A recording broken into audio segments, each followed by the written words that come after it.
வணக்கம் நேயர்களே, இன்றைக்கு ஒரு மாங்காய் மீனோட சேர்த்து புளித்தியல் எப்படி வைக்கிறதுன்னு பார்ப்போம். இப்போ ஒரு நல்ல புளிப்பான ஒரு மாங்காய் எடுத்து தோல் சீவிறேன். இதுக்கு இந்த மாங்காய் மீன் புளித்தியலுக்கு தேவையான பொருட்களை வீடியோவில் முன்னுக்கு போட்டிருக்கிறோம். நீங்கள் அதை பார்த்துக்கொள்ளுங்க.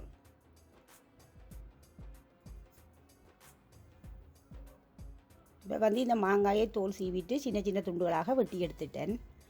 இப்போ நெத்தலி மீனும் சுத்தம் செய்து வச்சிருக்கிறேன்.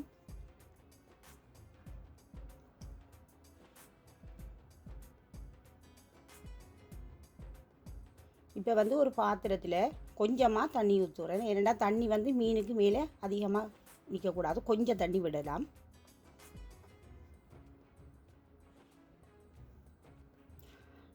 உப்பு,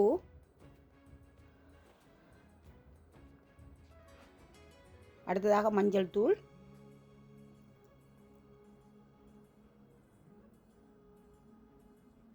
அடுத்ததாக பெருஞ்சீரகம்,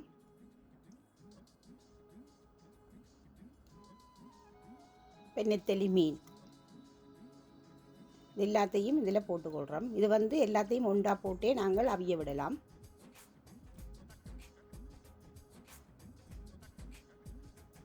இப்போ இந்த மீனை கீழே போட்டிருக்கிறேன். ஏனெண்டா மீன் கீழே போட்டிருந்தால் அப்படியே கொதித்து அவிஞ்சிடும். இதுக்கு மேலால் இப்போ வெட்டி வச்சிருக்கிற பச்சை மிளகாய்,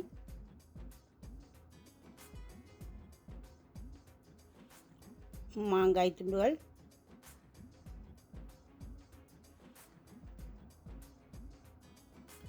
வெங்காயம் இவ்வளோத்தையும் சேர்த்துக்கொள்கிறேன்.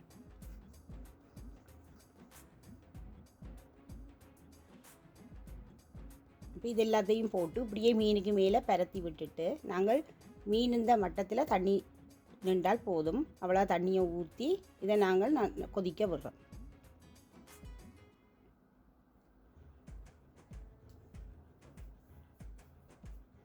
இப்போ ஒரு மூடி போட்டு இது அவியட்டும். இது 3 நிமிஷத்தில் கொதிச்சு தண்டால் இந்த மீன் அவிஞ்சிடும். ஏன்னா நெத்தலி மீன் சீக்கிரமாக அவிஞ்சிடும்.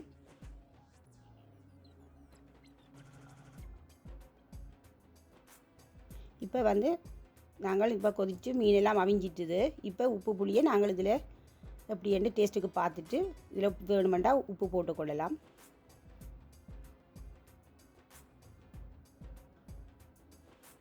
நாங்கள் இதை இப்போ கரண்டியால் மீனால் அப்படியே மெல்லமாக தான் கிண்டி விடுறேன். ஏன்னா மீன் அப்படியே பாருங்கள் முழுசாக இருக்குது, நல்ல வடிவ அவிஞ்சு வந்துட்டுது. இப்போ மீன் மாங்காய் புளித்தியல் ரெடி ஆகிட்டுது. இப்போ இதை இப்படியே நல்ல ஒரு சூடான சோறோடு சாப்பிட நல்ல டேஸ்ட்டாக இருக்கும். இதே போல் நீங்களும் செய்து பாருங்கள்.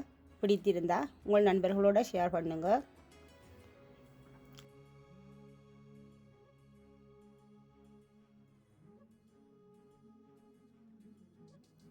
தாமரை கிச்சன் வீடியோக்கள் பிடித்திருந்தால் எங்கள் சேனலை சப்ஸ்கிரைப் பண்ணுங்க. மறக்காமல் பெல் பட்டனையும் கிளிக் பண்ணினா உங்களுக்கு எங்கள் வீடியோக்கள் உடனுக்குடன் கிடைக்கும். நன்றி, வணக்கம்.